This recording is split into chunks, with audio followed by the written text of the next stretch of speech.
Hello, BookTube.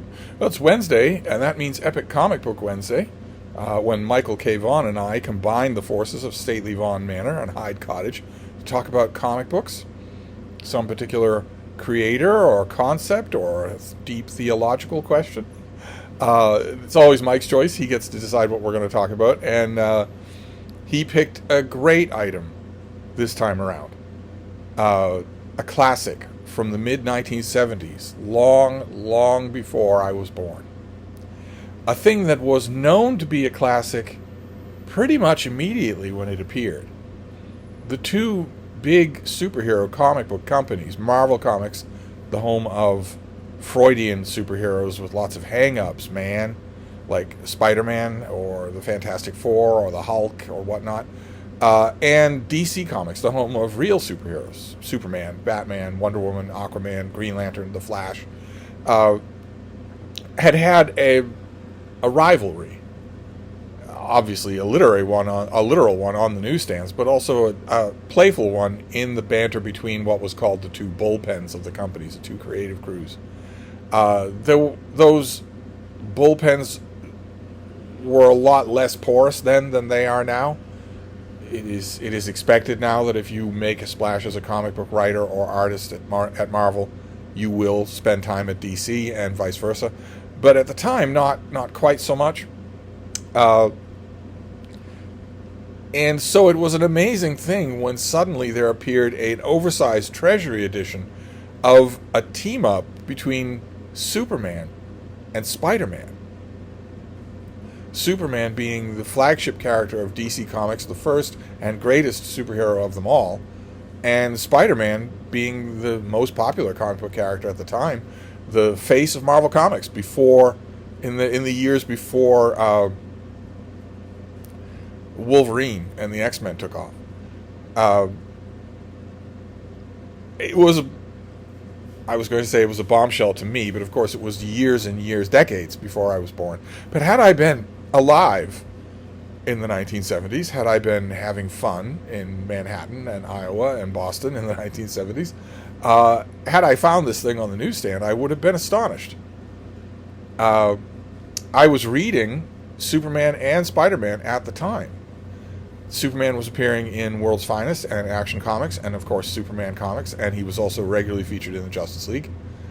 And Spider-Man was being drawn by Ross Andru, who I've always maintained is a much better Spider-Man artist than he usually gets credit. He had a long run on Spider-Man, first of all, but in addition to that, I've always liked the awkward, angular nature of his Spider-Man. It's a weird meeting of the minds between the completely angular, completely arachnid Spider-Man of Steve Ditko and the more classically heroic superheroes of artists like John Buscema or later Ron Frenz.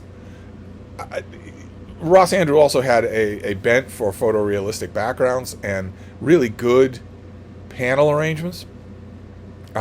So I was buying Spider-Man for his artwork anyway. So to have an oversized edition in which Spider-Man meets Superman was amazing. Now, that crossover between DC and Marvel was the first of many. It wasn't actually the first. I think one or another, either Marvel or DC, owned the rights to. Well, I guess I could figure out by the parent company, right? Because they would own the movie. One of the two companies owned the rights to The Wizard of Oz. And they teamed up to do a Treasury edition of the story of The Wizard of Oz. But this was the first superhero crossover. And they went on to do a number of others. And at first, those things were collected in this trade paperback that is not the same size as the Treasury edition that originally came out, but it's a lot more sturdy. My Treasury edition is falling apart, so it will not be joining us for this video. But the item that I want to show you is this. There is Spider-Man confronting Superman on the top of the Empire State Building, and you can see it isn't Spider-Man and Superman; it is versus. You've got sketch breakdowns there of how the cover matured over time until it came to this classic. That is Ross Andru artwork on the cover there. And if you're looking at that cover, you might think, well, that's pretty ridiculous. Versus, in this case, is pretty ridiculous. Superman is 1,000,000 times more powerful than Spider-Man. You know, when you're walking down the sidewalk, maybe you're walking your dog, and too late you realize that you have completely accidentally, without any malice at all, you have stepped on an ant that was just going about its business. I, myself, try not to do that. But every once in a while it happens. The angle is wrong, or you didn't see, and you step on an ant and squash it dead. So it will not be returning to the hive, and all of its compatriots, all of its fellow ants in that community will know, they recognize each other individually, they will know that that individual is not around anymore. For all we know, they might be sad about it. And you have caused that individual's death, but you didn't mean to. You barely even noticed that you did it. And let's say that little ant saw the shadow of your foot coming and tried its hardest to resist that fate.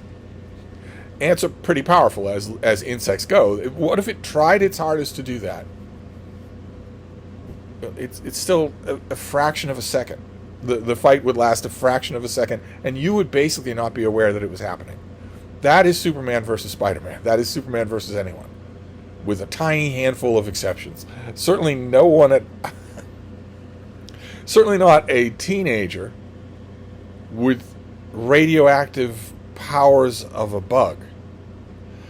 So the versus part shouldn't last too long. We'll get into that. But this collects... Marvel and DC had Superman and Spider-Man team up. They had, then to flip the switch, they had one of Marvel's most powerful characters team up with a character with no superpowers, Batman. And then we had the two team sensations of the day, the Teen Titans and the X-Men, teaming up and also facing off against their two worst enemies. And Marvel and DC decided to collect this into one volume in a trade paperback. Now, I haven't watched Mike's video yet, but I'm sure that's the place to see it. I believe there is one of those big, heavy omnibus editions of Marvel and DC crossovers that's probably $200, and I don't know exactly what's in that volume. I might be tempted. If it's $200, I won't be all that tempted, but I might be tempted because Marvel and DC did this. They did Spider-Man and Superman, then they did Batman and the Hulk. They did a second Spider-Man and Superman volume, then they did Batman and the Hulk. Then they did the Teen Titans and the X-Men. They had an amalgam series where you got weird blurrings of signature Marvel and DC characters. And then the market was largely quiet for a while. There was another Treasury-size edition, Superman meeting the Fantastic Four. But then Marvel and DC teamed up for the greatest one of these of all. Unless the thing we're talking about today is the greatest. And that could be the case. It could be that this is the greatest of them all. But if not that, then Marvel and DC teamed up to have the Justice League, DC's premier superhero team up with the Avengers, Marvel's premier superhero team, with artwork by George Perez, who did the artwork for the cover of this trade paperback. And that series, JLA teaming up with the Avengers, was incredible. Just amazing. And if it is in that big anthology, then I might want that anthology. Be a little chunk of change, but I might want it. But in the meantime,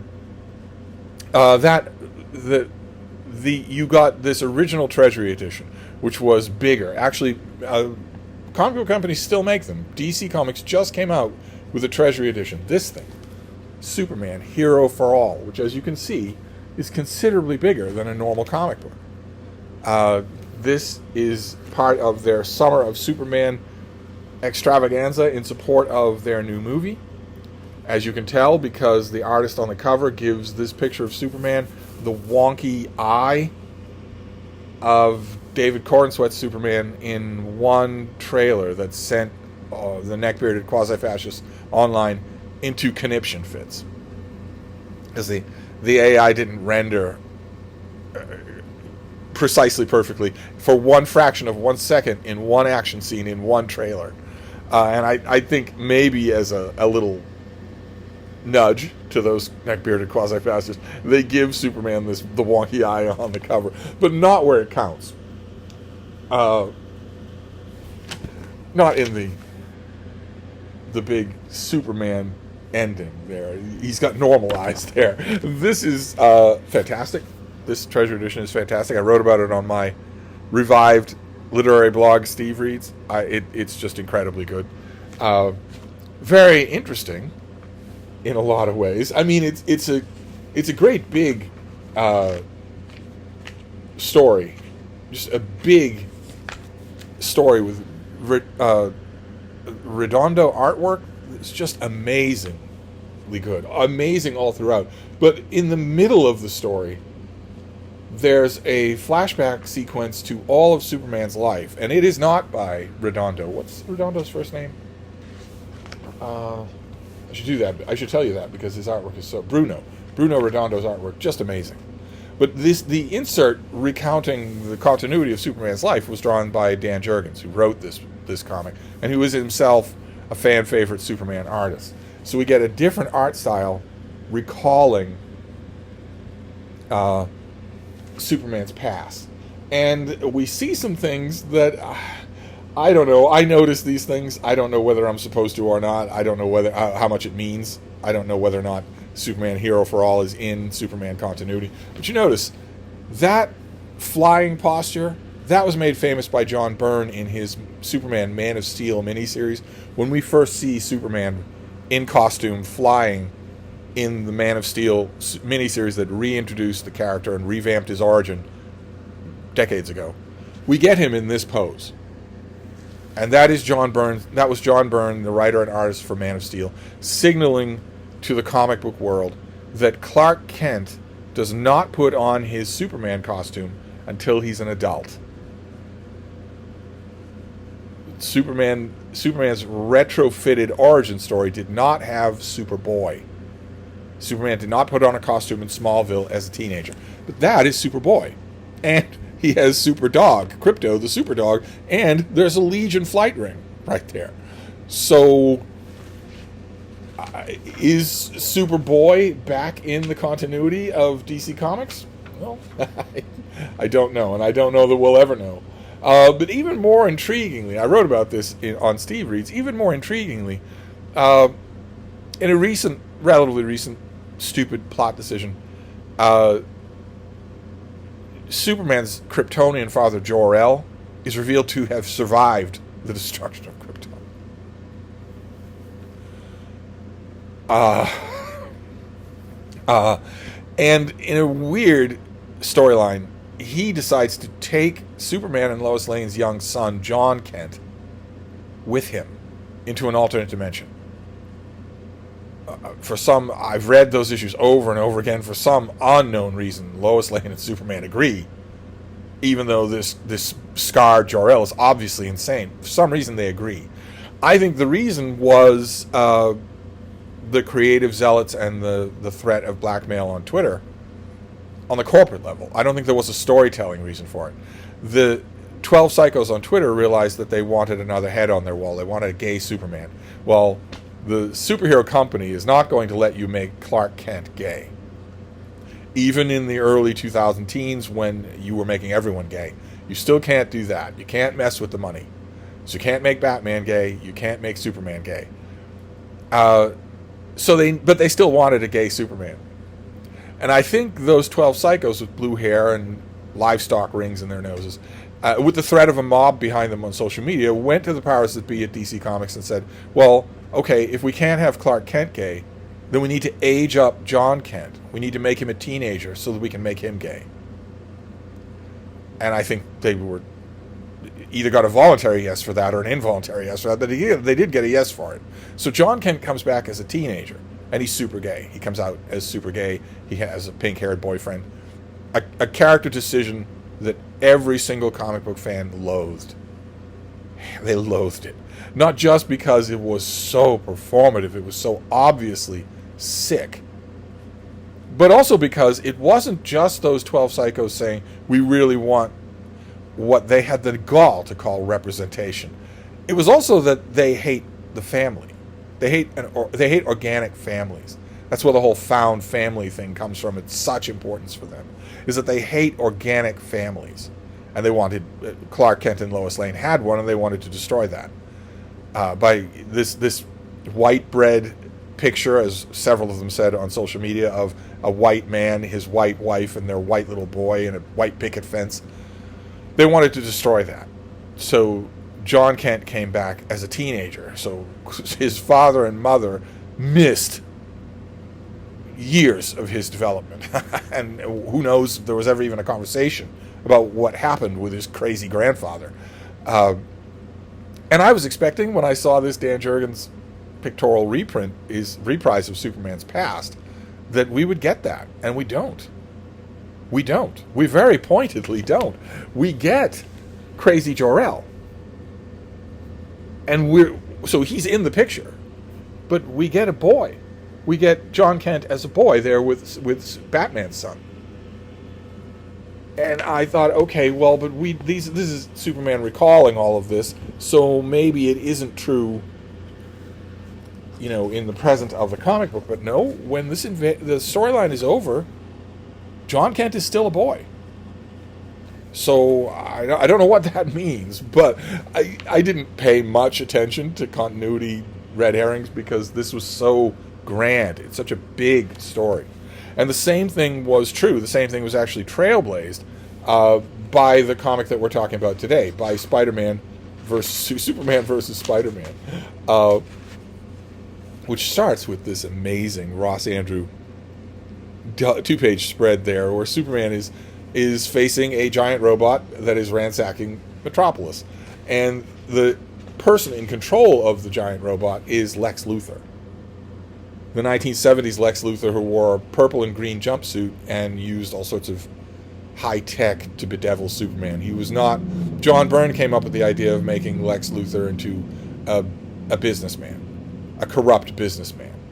And the comics have almost entirely gone with that, more or less. But we get that whole storyline where Lex Luthor escapes from his giant robot and has a giant undersea sea scorpion type thing. He's no match for Superman anyway. The minute Superman knows where Lex Luthor is, the game is largely over with. And that is true in this case as well, where Lex Luthor hides a control item, a mysterious control item, puts it in a pneumatic tube. Where that's going, considering that this whole secret hideout of his is crushed under tons of ocean pressure, I don't know. But Superman saves Lex Luthor from drowning, and then we cut to a one-page introduction to Superman. Faster than a speeding bullet, more powerful than a locomotive, and then we turn to another great establishing shot. Spider-Man. See what I mean with Ross Andru and architecture? He really makes you feel like his characters are actually in the place where they are. And Spider-Man is thwarting a robbery, and the robbery is by none other than Dr. Octopus, one of his signature villains. And there's a very different conclusion here. Spider-Man is fighting Dr. Octopus when suddenly Dr. Octopus's henchmen render him unconscious, and the villains make an escape. Peter Parker gets pictures of it, but he's a lovable loser, so the pictures don't come out right. And J. Jonah Jameson, his boss at the Daily Bugle, is furious with him. But later, Spider-Man catches up with Dr. Octopus and defeats him. And there's a parallel here. Dr. Octopus is also saved from a watery death by Spider-Man. So you've got the two heroes are introduced. We then get a one-page introduction to Spider-Man. And then the two heroes are introduced. And then something amazing happens. The two villains, Dr. Octopus and Lex Luthor, meet. They don't have to go through an interdimensional portal of any kind. This is not Earth 1 and Earth 2. They just meet. They are put in the same prison.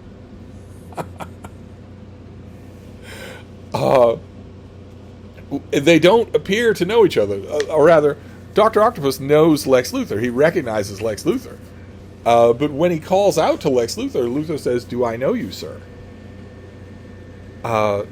And the guards are making quite a bit of noise about how Luthor has been thoroughly searched in the medical wing of the hospital. So he has no super gimmicks on him. But he does.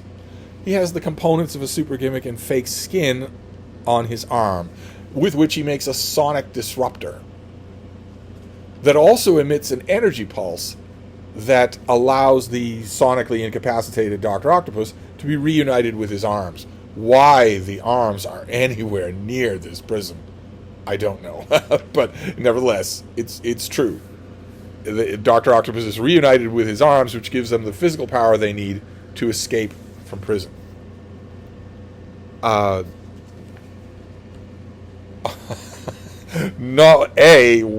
are Dr. Octopus's arms intact, much less anywhere near him? But B, why would Lex Luthor make a plan, complete with an auxiliary set of earplugs for Dr. Octopus, to have Octopus break them out of prison if he admits right away that he doesn't recognize Dr. Octopus and didn't know he was going to be there?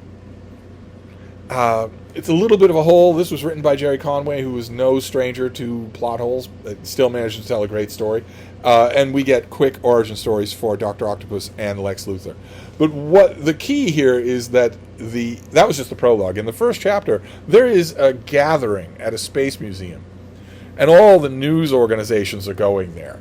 So a deputation from the Daily Bugle, Peter Parker, his girlfriend Mary Jane Watson, J. Jonah Jameson, his city manager, they are going, but so is a deputation from the Daily Planet in Metropolis. Apparently these two things exist in this world.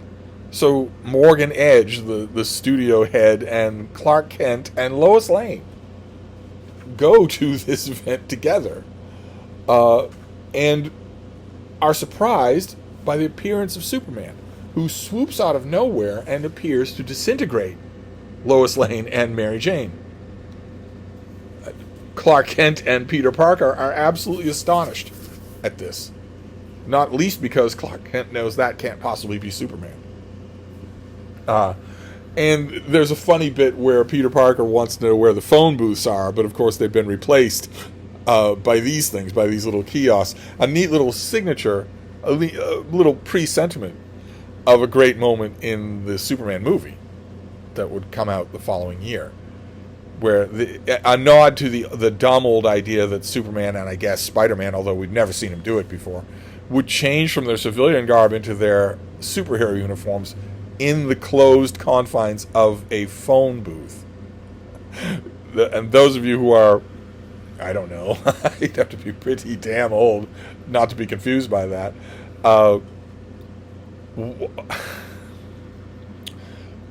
Those of you who were born in the 21st century, once upon a time there were things called telephones.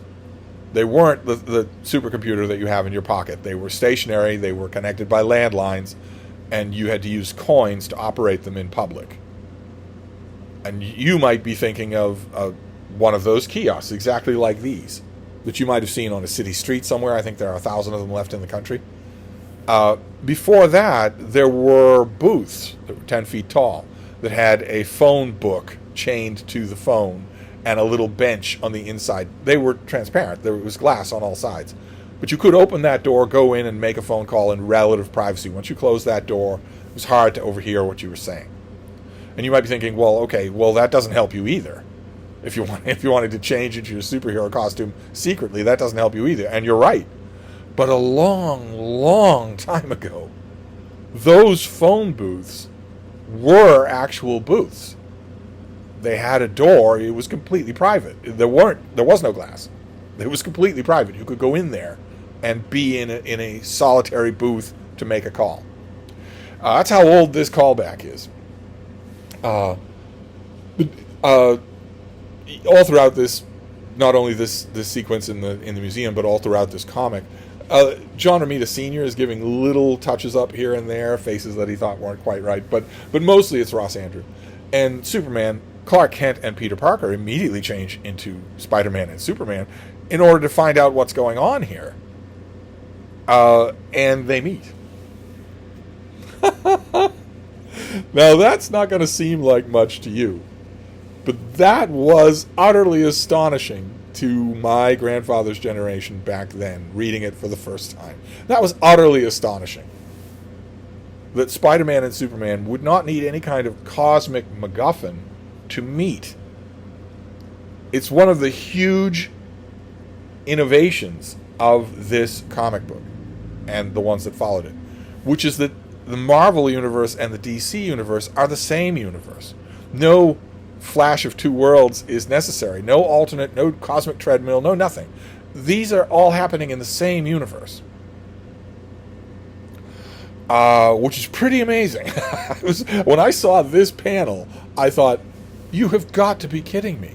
The first word that crossed my mind when I saw this was Galactus. It was the first thing I thought. I might even have said it out loud to a floor covered in beagles who could not have cared less. I think probably the first thing I said out loud was Galactus. And it's possible that someone fired off a letter to an editor, but of course there was no letter columns in these things, so there was nowhere for such a letter to appear. Sometimes you just need to vent. For those of you who aren't up on your comic book lore and haven't maybe seen the new Fantastic Four movie, Galactus is an alien being of unbelievable power who eats planets. And in Fantastic Four number 50, he comes to Earth in order to consume the planet Earth. The Fantastic Four and Galactus' own Herald the Silver Surfer are the only things standing against him. And they have no chance against his power. They are helped by a being called the Watcher, or Earth would have been destroyed, and them along with it. And that happens in Marvel's continuity. And if you're telling me that that DC's heroes exist alongside Marvel's heroes in the same universe, well, what does that mean? What does that mean? There's a 15-year-old girl named Kara Zor-El. She is Superman's cousin. Her name is Supergirl. And she alone, by herself, probably without working up a sweat, could defeat Galactus. We're not talking here about Green Lanterns or the Martian Manhunter or Superman himself or Wonder Woman or the Spectre. We're not talking about Dr. Fate or anybody like that. Just this 15-year-old girl. Probably could defeat Galactus fast enough to get home from Malteds and Hannah Montana. We're talking about two completely different power levels of superheroes. And here you're telling me that Galactus invaded this Earth. This one Earth. Anyway, Superman and Spider-Man meet. And it is revealed off stage that the Superman that teleported Lois Lane and Mary Jane Parker was actually Lex Luthor in a suit. And Lex Luthor has another gimmick up his sleeve, which is to bombard Spider-Man with red sun radiation. Krypton, Superman's home planet, was under a red sun, and red sun radiation is a vulnerability of Superman's at this time in Superman continuity. So he irradiates Spider-Man with red sun radiation that gives him enough of an edge to fight Superman physically. Spider-Man doesn't know that. He has no idea that he's been irradiated. What he thinks instead is that Superman is just really overrated. Apparently they've never met before, despite fighting crime in New York for quite some time. On the East Coast anyway. New York and Metropolis are apparently two different places. Apparently they've never met before, and so Spider-Man is thinking maybe this guy just has really good press. Until the red sun radiation wears off.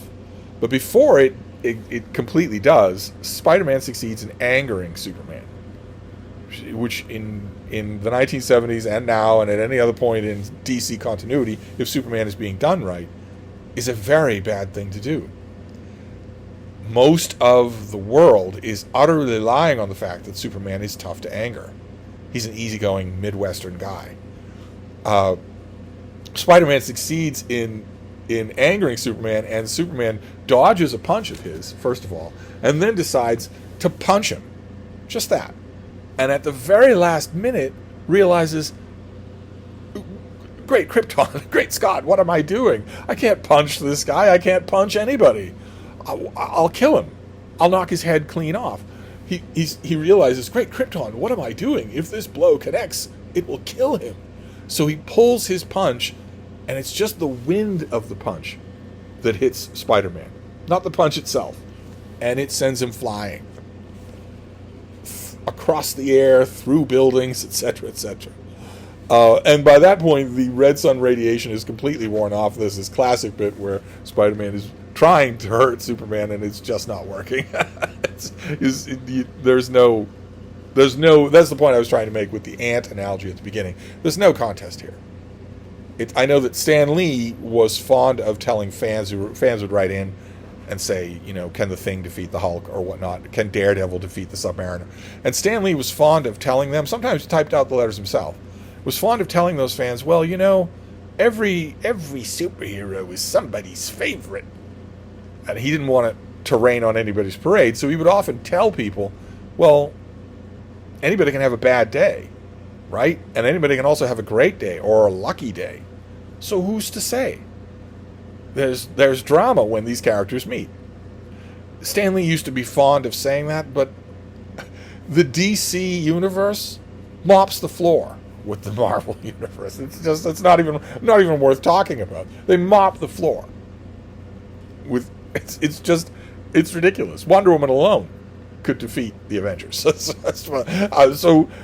Spider-Man versus Superman, that's exactly what it's going to be. And they decide to team up. Now, and that is pretty silly. Once they get over their misunderstandings and want to figure out what happened to Lois Lane and Mary Jane Parker, or Mary Jane Watson, okay, so they want to find that out. They want to figure out what's going on. What should have happened then is that they shake hands and Superman says, I'll fill you in as soon as I find out. Because Spider-Man is completely redundant to this team-up. There's absolutely nothing that he can do. Superman saves him a number of times. Superman figures everything out. Superman is the key to reconstructing the computer that they need in order to follow a key clue. Superman senses his speed, his strength, all of that makes all of it possible. None of the rest of it is.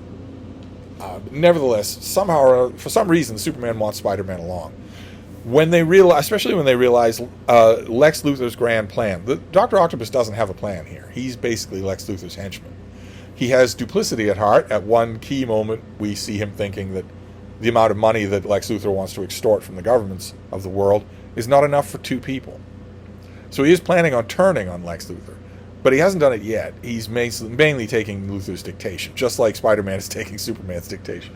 Which is kind of as it should be in connection to DC versus Marvel character. I mean, Dr. Octopus versus Lex Luthor? Come on. Anyway, there's a satellite in orbit, and Lex Luthor has a plan. He has retrieved that thingamabob that he hid from Superman in their first fight. And he wants to use it to take control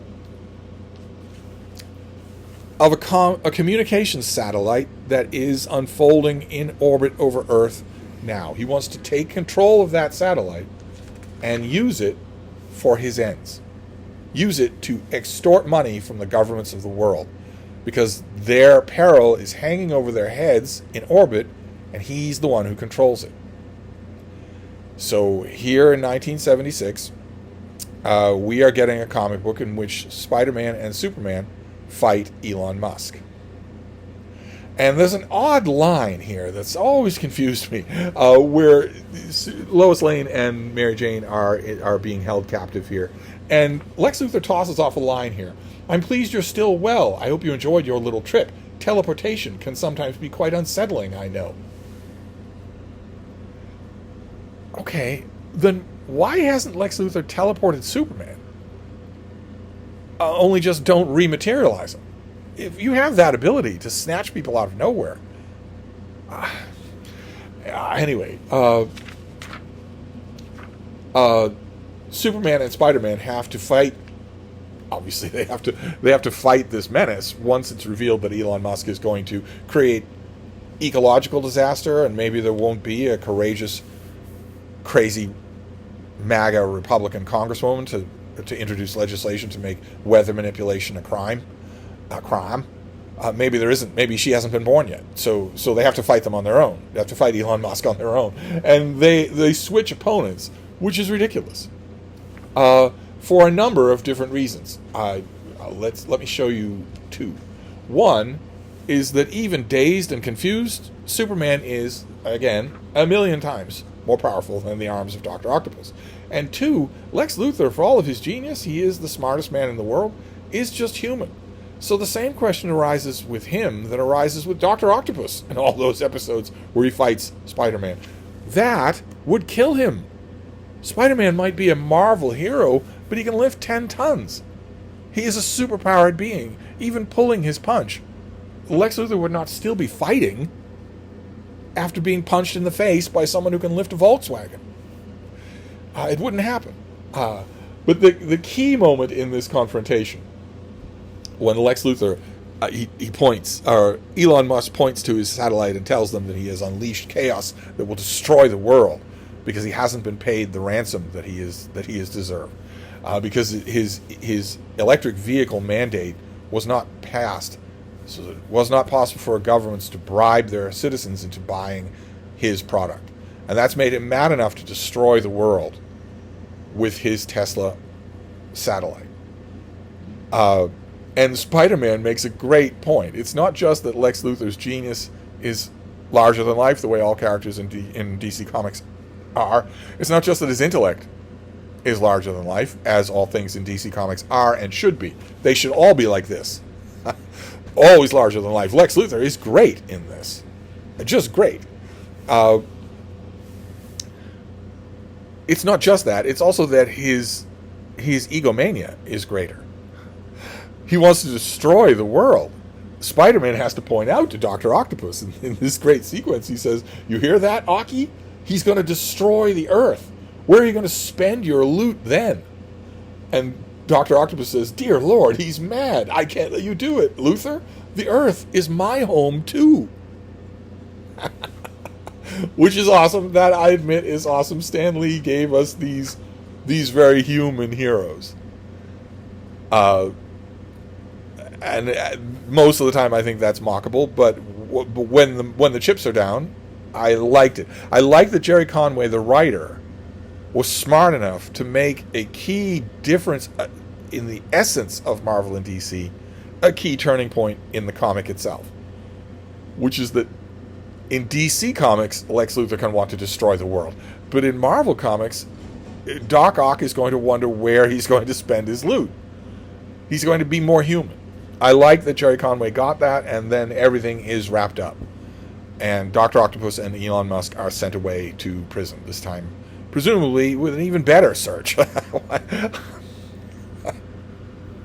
If Lex Luthor is going to hide advanced technology under fake skin on his body in order to get himself out of prison and threaten the whole world with ecological disaster, maybe instead of the medical wing at the penitentiary examining him, maybe Superman could examine him with his alien senses. maybe now that you've defeated him and you've turned him over to the warden at the penitentiary, maybe you could just give him a scan from head to toe instead of taking him off right away. But everything is wrapped up, and our heroes say goodbye to each other. And that is the end of Spider-Man versus Superman, which is only verses for a couple of pages. It just isn't realistic otherwise.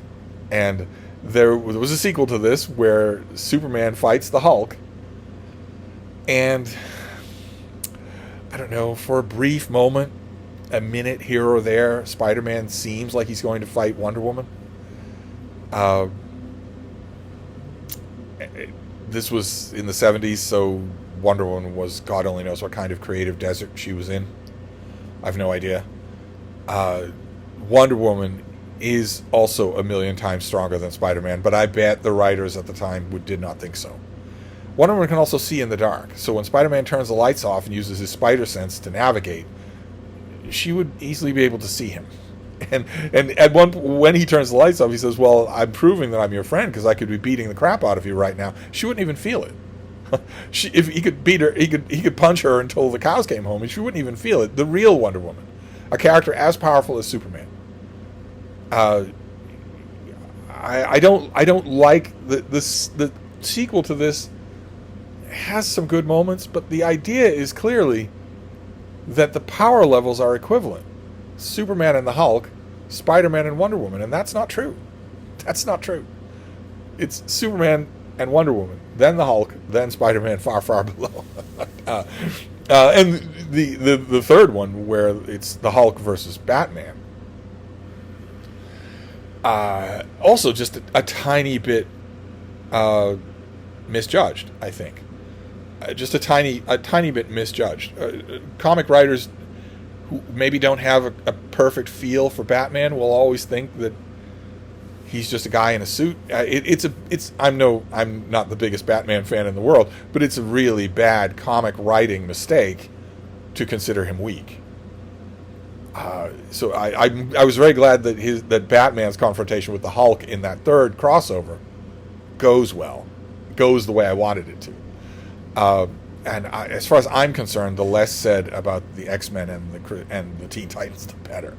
Oh my God, Chris Claremont is when he's in a bad place for writing, he is just. But this first one, this was an incredible choice on Mike's part. Superman versus Spider-Man was an incredible choice. This was an amazing thing. I want to check to see if that hardcover anthology, I'm sure there is one. I think I remember seeing it. I want to see how expensive it is. If I could find that for $60, I might buy it, especially if it had Avengers and JLA. But I should also look and see if there's a better condition, treasury-size copy of this first team-up.